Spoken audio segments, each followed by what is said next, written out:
facing very low open rates, this video is for you. Hey, my name is Julia Führer. I'm from Germany and I'm an expert in email marketing and storytelling. And today in this video, I want to talk about why you have low open rates and how you can fix this and what all of this has to do with deleting your subscribers. I believe that you invest much time and money into growing your email list because you have to understand that your email list is your most valuable asset in your business. But maybe you're facing two problems. Problem number one is the people on your list aren't really buying anything. And problem number two, open rate is below 30%, which is below industry average. If you want higher open rates, better engagement with your subscribers, and more sales from your email list, then this video is for you. Let's quickly talk about why you should care about cleaning your email list.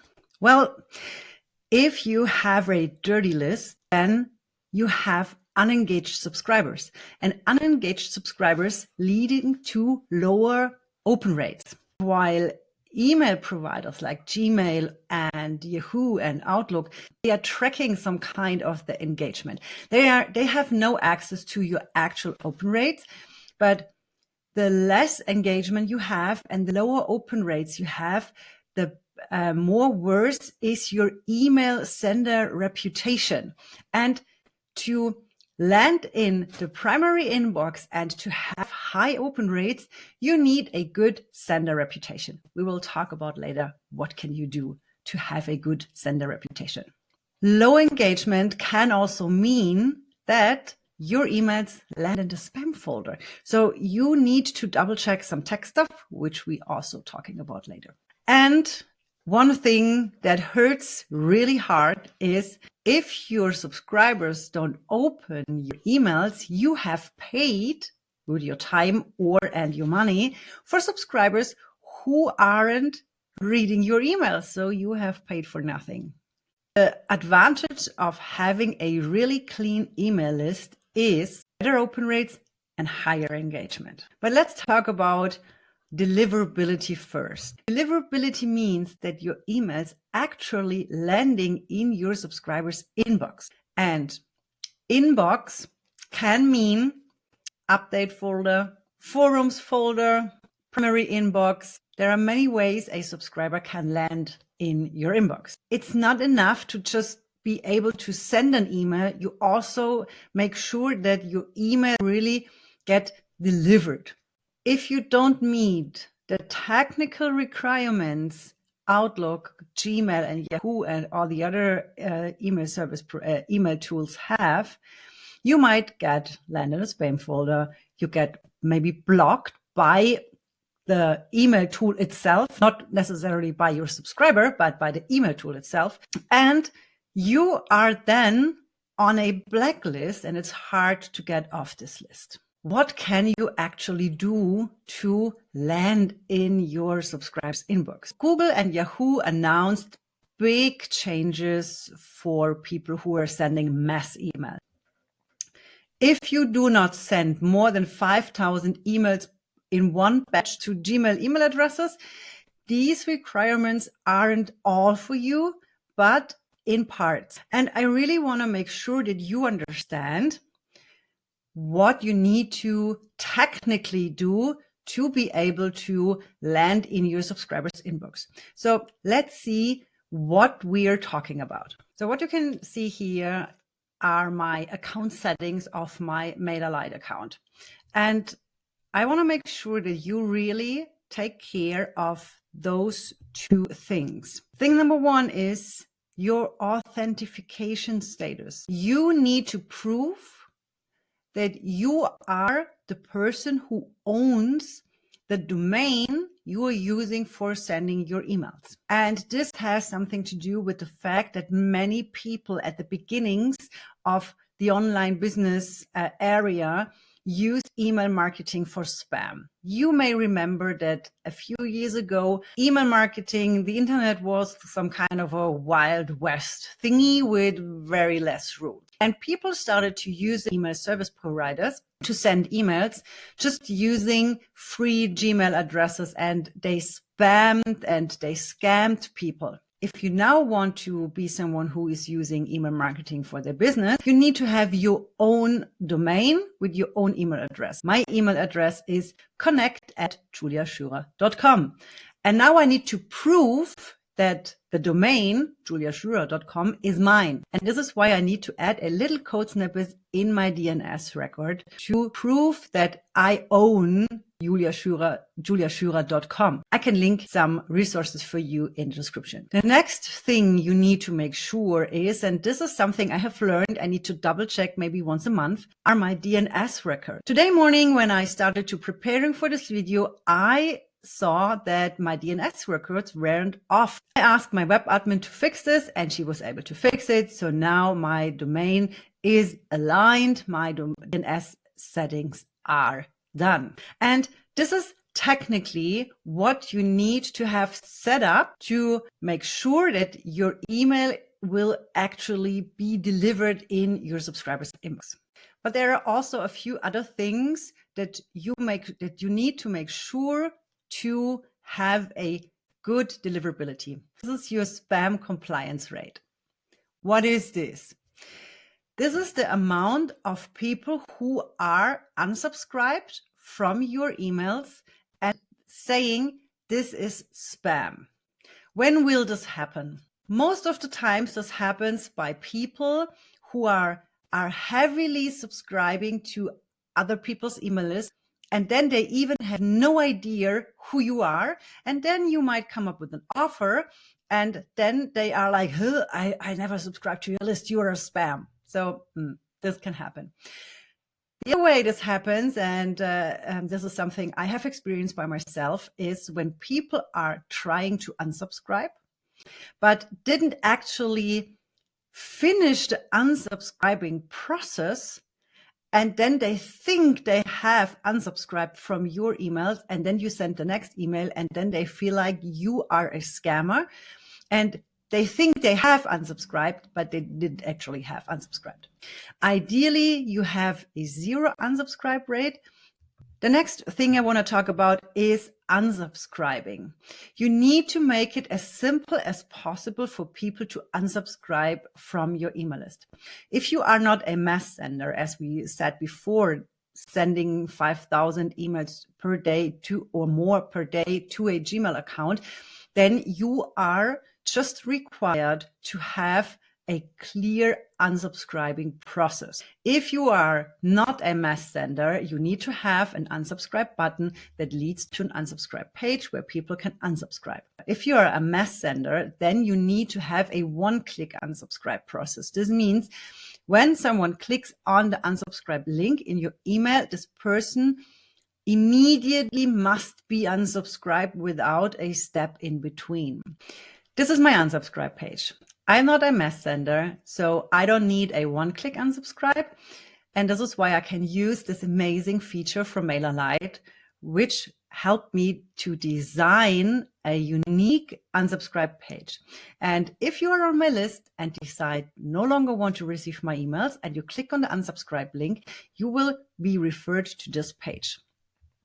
And I just made sure that I have an image of myself, that I have a short text, important information for customers. If they have bought a course or if they are one of my members, then I want to make sure that they understand if they unsubscribe, they will also no longer receive product updates.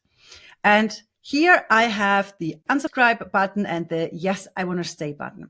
And I found out that, let's say I have 10 people clicking on the unsubscribe link in my emails, only 8 really unsubscribe. And I got a reply from one of my subscribers, and she said, Julia, do you know what?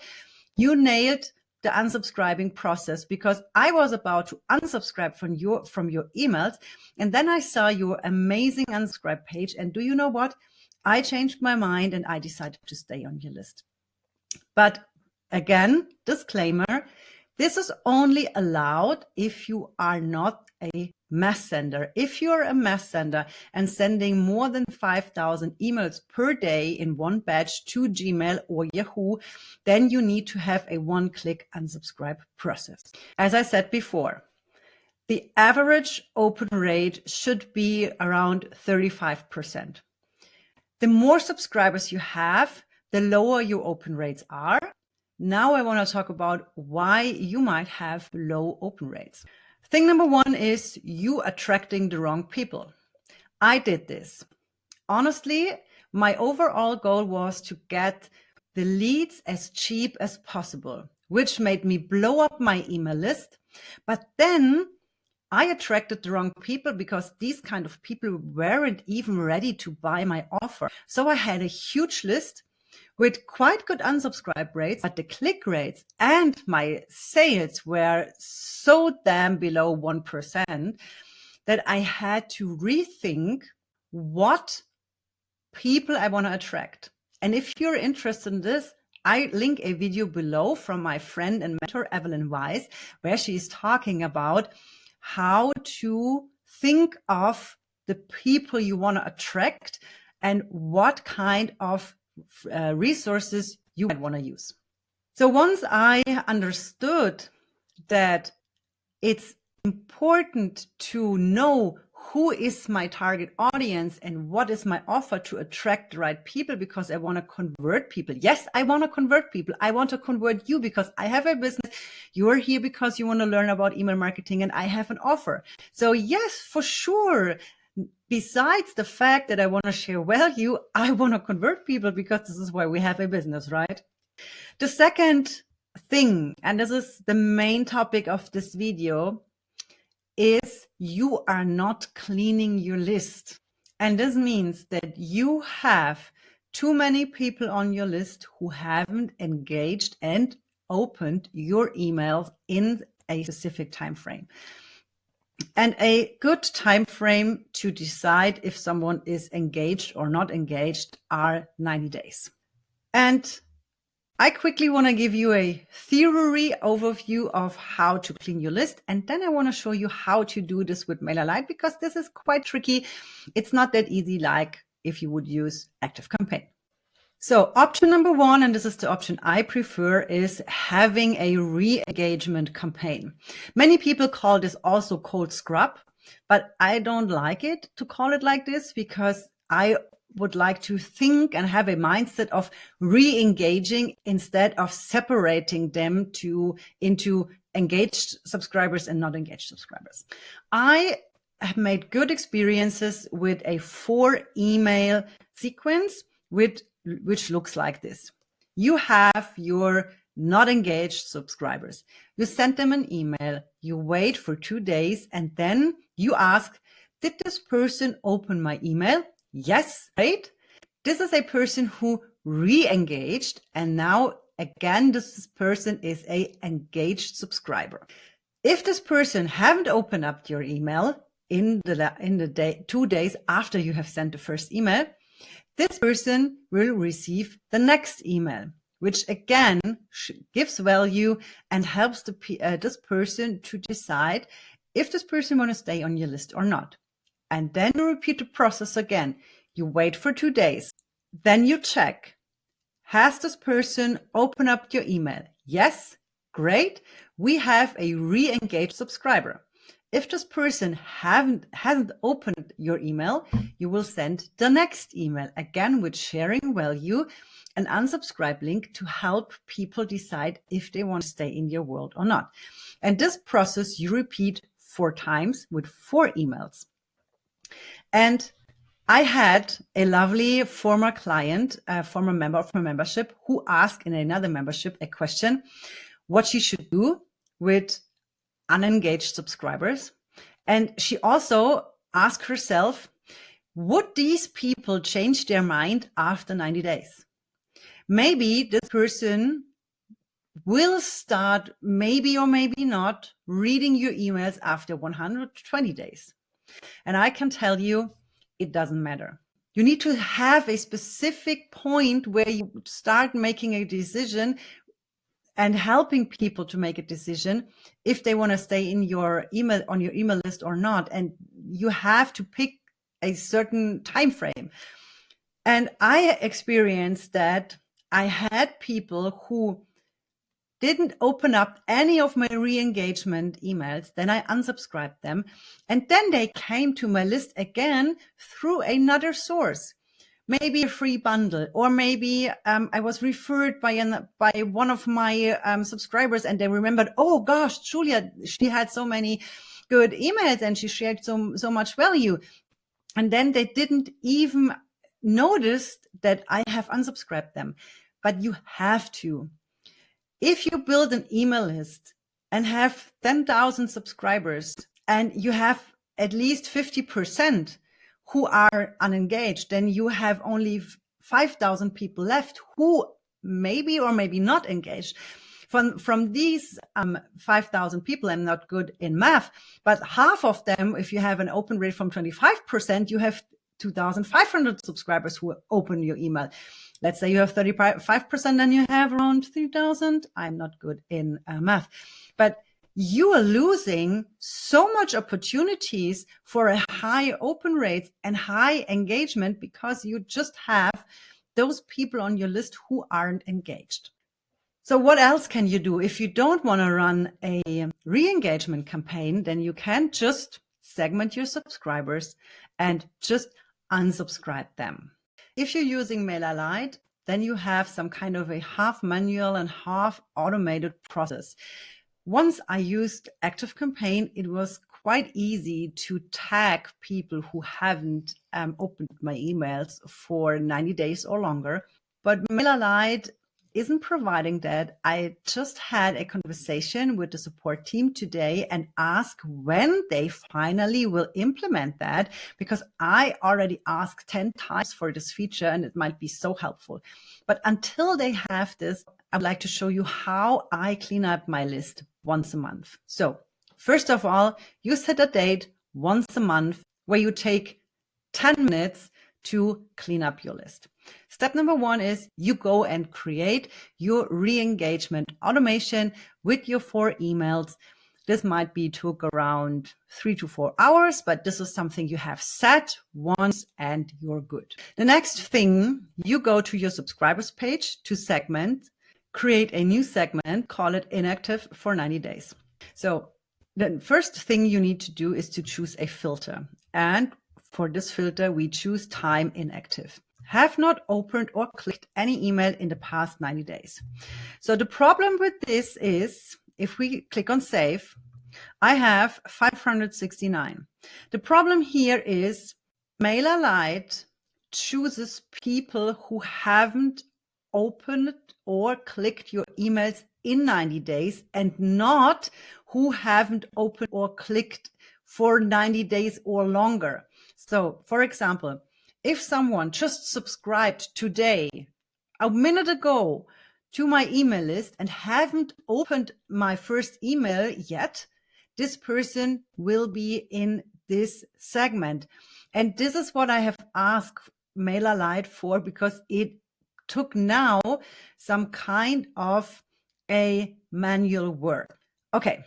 The second thing we need to do for this segment is to exclude our clients. I want to send emails to my clients with product information. And to do this, I need to exclude those people. We add another condition, and as filter, we go with groups. And as operator, we choose does not belong to, and then you pick your client group. Save changes. And you see, we didn't reduce the number, which means we are still having people in there who haven't opened emails in the past 90 days. But what we would want to have is for 90 days or longer. How do we do that? This is the manual setup. While you can save this segment every time you want to use it, you need to add a manual step. And the manual step is the sign up date. We need another condition.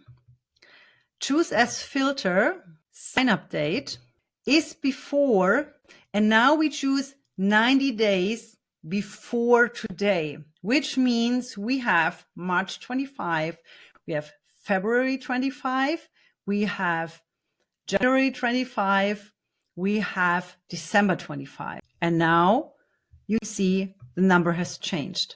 And in this segment, we only have people who haven't opened any email or clicked any email in 90 days or longer, in more than 90 days. Let's say more than 90 days. And what you can do here is you can go to actions, you select all your subscribers, and then you add them to a group. And then you have a group that is called Engagement 90 Days Inactive Save. And this is the trigger for your re-engagement campaign. And in your re-engagement campaign, in the automation, you will make sure that everyone who has opened up your email, when you have the if else thingy in your automation, these people will be removed from the list. And once everyone is gone through, you pick all the people that are still in this group, unsubscribe and delete them. GDPR conform, please. This is how you do it in MailerLite. As I said, other tools like ActiveCampaign have a more easy workflow, but these tools are also quite expensive. If this was helpful, then don't forget to subscribe. And if you want to dive a little bit deeper into open rates, then I want to recommend my video with my 3-minute hack on how I have transformed my open rates to above 50%. And if you need further help with email marketing, then you can join my free workshop. You can find a link in the description box. Okay, see you in another one.